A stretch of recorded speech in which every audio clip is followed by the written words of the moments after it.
Natapos na ang palabas na Batang Kwapo at ngayon ay sisimulan na natin ang pagtalakay sa House of Lies.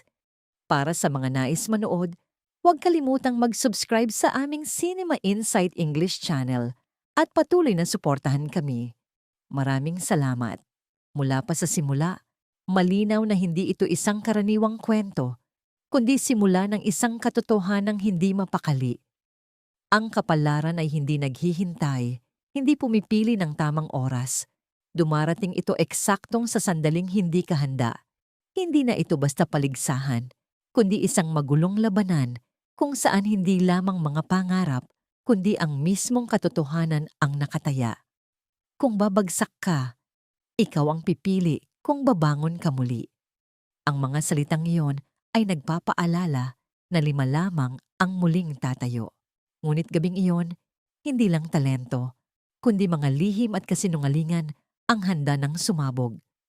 Umangat ang mga ilaw sa entablado, nagsisigawan ang mga tao, at isang tanong ang bumalot sa lahat, ang kaaway ba ay ibang tao o ang sariling kahinaan?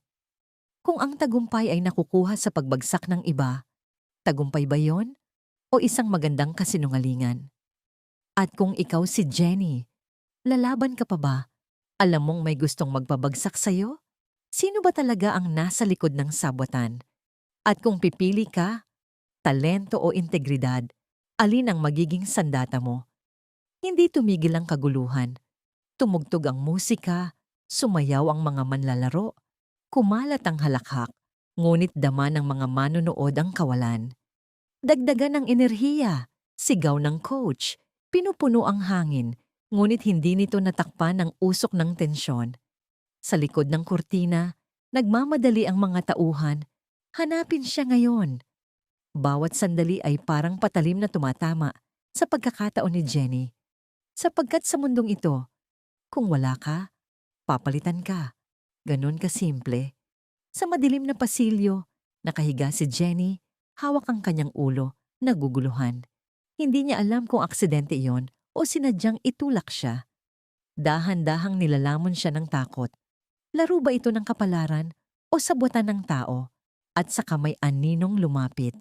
Hindi upang tumulong, kundi upang siguraduhin na hindi na siya makakabalik. Masyado kang kumikislap. Kailangan nating patayin ang iyong liwanag. Malinaw ang layunin. Alisin siya magpakailanman. Ngunit si Jenny ay hindi taong nananatiling nakahandusay. Dahan-dahan, masakit, ngunit tumayo siya. Bawat hakbang sa entablado ay parang umiikot ang mundo. Nahihilo ang kanyang ulo, ngunit sa bawat hampas ay lalo siyang tumitibay. Sapagkat ngayon, hindi lamang pangarap, kundi ang katotohanan ang nakataya. Umabot sa rurok ang pagtatanghal, mas mabilis, mas matindi, nakakahingal para sa lahat. At dumating ang pagkakamali, isang maling hakbang, isang sirang nota, at agad na nakatutok ang lahat ng mata. Parang domino, sapat na ang isang pagkakamali upang magsimula ng pagbagsak. Ngunit sa gitna ng kaguluhan, bumukas ang pinto. Si Jenny, pawis na pawis, pagod, halos hindi makatayo, ngunit naroon. At sa sandaling iyon, tumigil ang oras. Hindi inaasahan, hindi handa. Ngunit sa pinakamahalagang sandali, siya bumalik. Kumalat ang mga bulong sa mga manunood at nagbago ang lahat.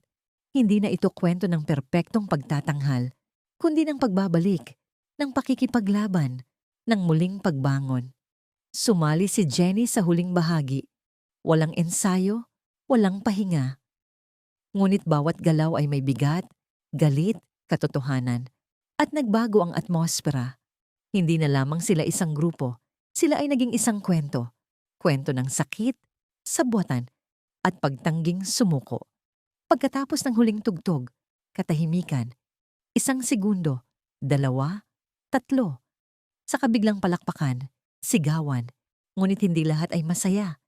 Sa likod ng kurtina, may malamig na mga mata na nakamasid. Ang pagbabalik ni Jenny ay nangangahulugang nabigo ang plano. At kapag nabigo ang plano, may kailangang magbayad. Dito nagsimula ang madilim na kabanata. Ang tanong na ngayon, sino ba talaga ang nasa likod nito at hanggang saan sila handang pumunta.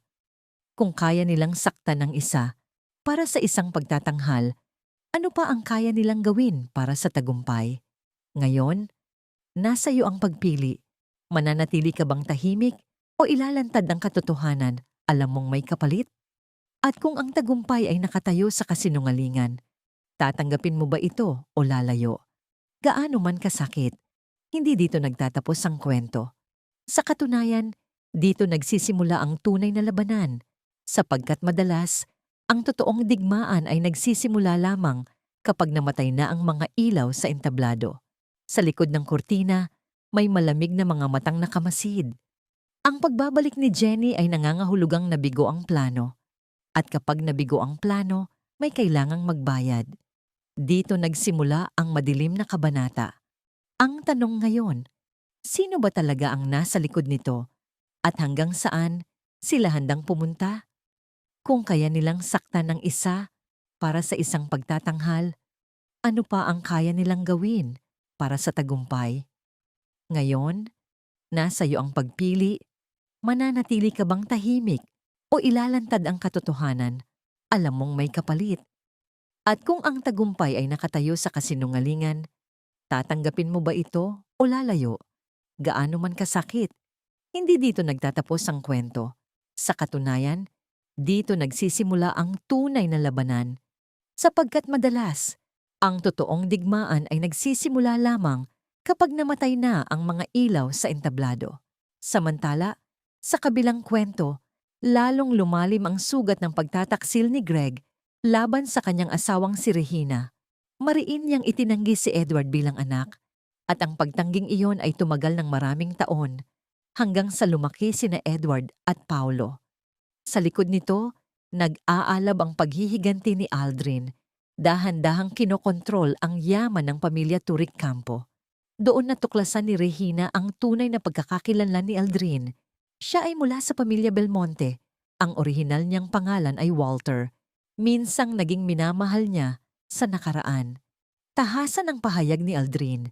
Sisirain niya ang pamilyang itinayo ni Regina, sapagkat ang relasyon nito ay nagkakahalaga ng pagkawala ng kanyang sariling ina. Ipinaliwanag ni Regina na matagal nang natapos ang kanilang ugnayan, ngunit walang ginhawang nahanap si Aldrin. Ang kanyang kawalan at sakit ay ibinuhos niya kay Regina at sa nakaraan nito. Paulit-ulit na bumabalik sa isip ni Edward ang mga salita ni Greg. Nais niyang malaman ang katotohanang paulit-ulit na binabanggit ng kanyang ama. Kaya't hinarap niya ng direkta ang kanyang ina. Mariin itong itinanggi ni Regina. Iginiit na galit lamang ang pinagmumulan ng mga salita ni Greg. Kinabukasan, sa pulong ng kumpanya, lalo pang kumumplikado ang sitwasyon. Sumabog sa galit si Greg at iniutos sa pulisya na arestuhin si Edward. Lumitaw ang ebidensya. Natagpuan ang relo ni Edward sa lugar ng sunog sa tahanan ng pamilya Turic Campo. Ginamit ito ni Greg bilang patunay upang ipitin si Edward, lalo pang ibinagsak ang kanyang buhay sa dilim. Sa tindi ng galit at kawalan ng tiwala, hayagang idineklara ni Greg na hindi niya anak si Edward. Nang masunog ang tahanan ng pamilya, ang relo ang naging sandata upang alisin si Edward sa kanyang mga karapatan. Ipinahayag ni Greg na wala ng karapatan si Edward sa mana ng pamilya. Nagulat ang lahat, lalo na si Paulo, na naroon at narinig ang lahat. Dahil dito, hinarap ni Paulo ang kanyang ina.